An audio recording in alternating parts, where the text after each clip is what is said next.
मीराबाई जी की कथा के बारे में आज हम वर्णन करेंगे। मीराबाई जी के ऐसी भक्त हुई कि आज उनका नाम जगत प्रसिद्ध हो रहा है। जोधपुर नगर के राजा जोधा जी के वंश में तीसरी पीढ़ी में राठौर रतन सिंह जी हुए। उन्हीं की यह इकलौती पुत्री थी। बालकपन में ही इनको गिरधारी लाल जी से प्रीति हो गई थी। इनके घर में ही गिरधारी लाल जी की मूर्ति प्रतिष्ठित थी। एक दिन नगर के किसी बड़े आदमी के यहाँ बारात आई। उसे देखने के लिए सब स्त्रियां ऊपर अटारी पर चढ़ गई। मीराबाई की माता जहाँ गिरधारी लाल जी की मूर्ति थी वहाँ दर्शन करने गई थी। मीरा उस समय 5 वर्ष की थी। खेलते खेलते वह भी अपनी माता के संग वहाँ जा पहुँची और माता से पूछा कि मेरा दुल्हा कहाँ है। माता ने बहलाने की नीयत से मूर्ति की तरह हाथ उठाकर कहा कि यही तेरा वर है। उसे दिन से मीराबाई को कुछ ऐसी धुन समाई कि अब बिना मूर्ति के देखे एक पल भी चैन से नहीं पड़ता था। जब यह विवाह के योग्य हुई तो इनका विवाह उदयपुर के महाराणा सांगा जी के बड़े पुत्र राजकुमार भोजराज जी के साथ कर दिया गया। ससुराल जाते समय इनको गिरधारी लाल जी की मूर्ति छोड़ते हुए बड़ा दुख हुआ। तब इनकी माता ने वह मूर्ति भी दहेज स्वरूप में इनको दे दी, जिसे लेकर यह बड़ी खुशी खुशी रास्ते भर पालकी में दर्शन करती हुई अपनी ससुराल पहुंची। ससुराल पहुंचने पर इनकी सास ने पहले तो अपने पुत्र से दुर्गा पूजन कराया, फिर उसने भी दुर्गा पूजन के लिए कहा, लेकिन इन्होंने तो साफ कह दिया कि मैं तो केवल एक गिरधारी लाल जी का ही पूजन करती हूँ, मेरे तो सर्वस्व वही हैं। ऐसा रूखा उत्तर सुनकर इनकी सास बड़ी क्रोधित हुई और सब बातें अपने पति राणा से कही। राणा भी सुनकर अत्यंत क्रोधित हुआ और मीराबाई को मारने को दौड़ा, किंतु सास ने बीच में पड़कर बचा लिया।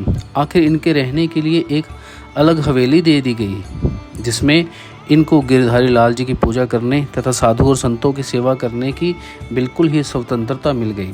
विवाह के 8-10 वर्ष बाद ही इनके पति का देहांत हो गया, लेकिन इनको इस बात की कुछ भी चिंता ना हुई, क्योंकि इन्होंने तो अपना सर्वस्व पहले से ही गिरधारी लाल जी को मान रखा था।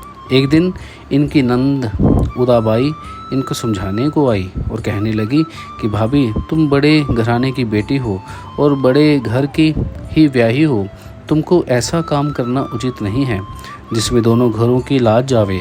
इस तरह बेपदगी से साधु संतों की सेवा करना तुम्हें शोभा नहीं देता। मीराबाई बोली कि हे नंद, साधु संतों की सेवा तो करोड़ों जन्म के महापापों को नाश करने वाली है। जिसको संसार में सत्संग प्यारा नहीं है वही कलंकित है।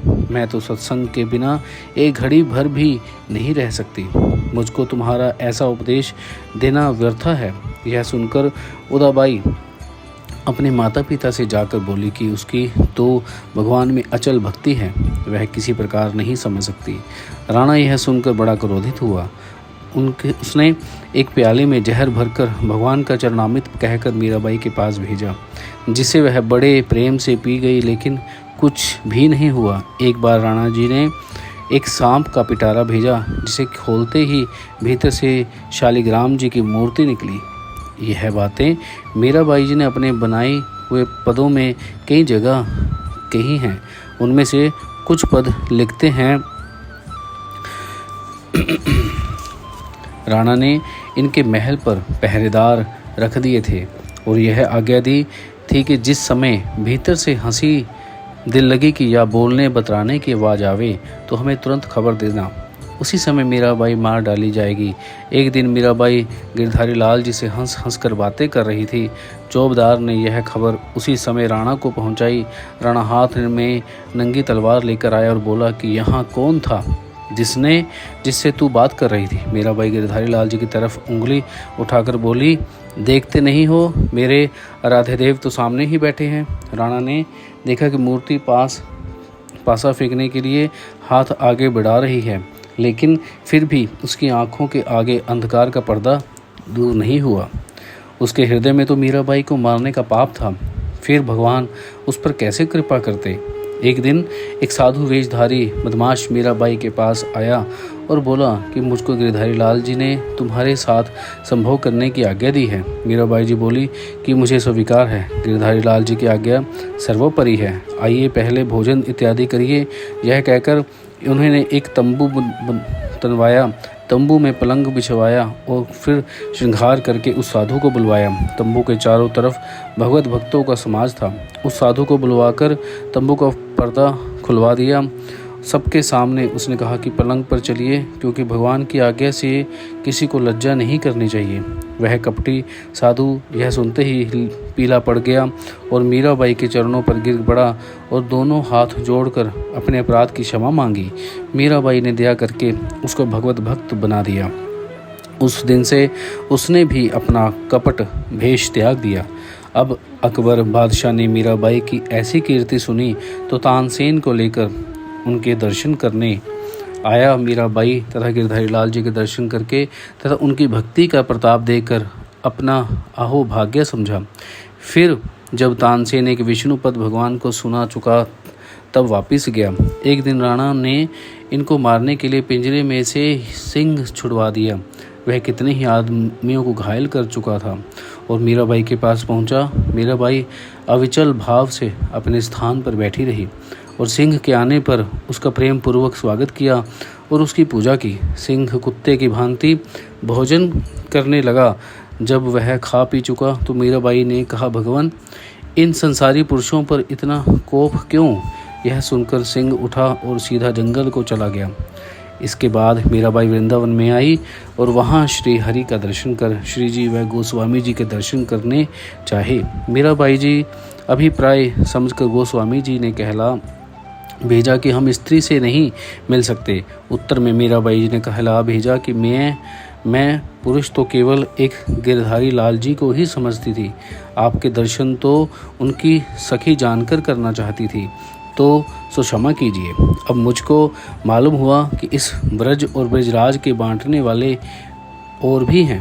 गोस्वामी जी ने यह उत्तर सुना तो नंगे पैरों आए, मीराबाई के दर्शन करके प्रेम से गदगद हो गए।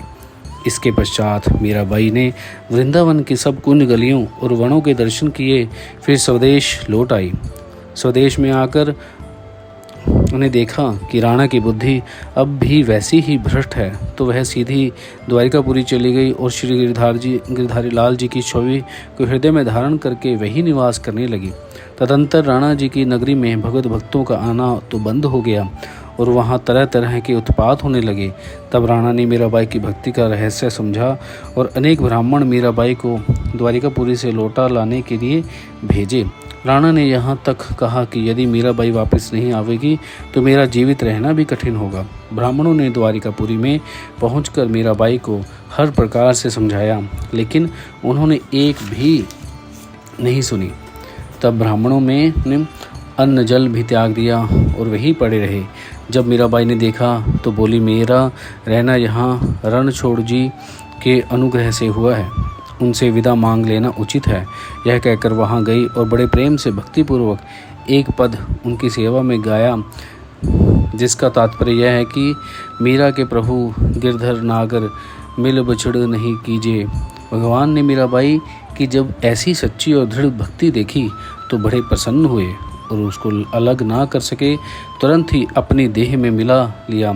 जब मीराबाई जी नहीं लौटी तो सब ब्राह्मण ढूंढते ढूंढते वहीं पहुँचे, परंतु मीराबाई का कहीं भी पता ना लगा। मीरा जी जो साड़ी पहने हुए थी उसको पीताम्बर की जगह भगवान की देह पर देखा।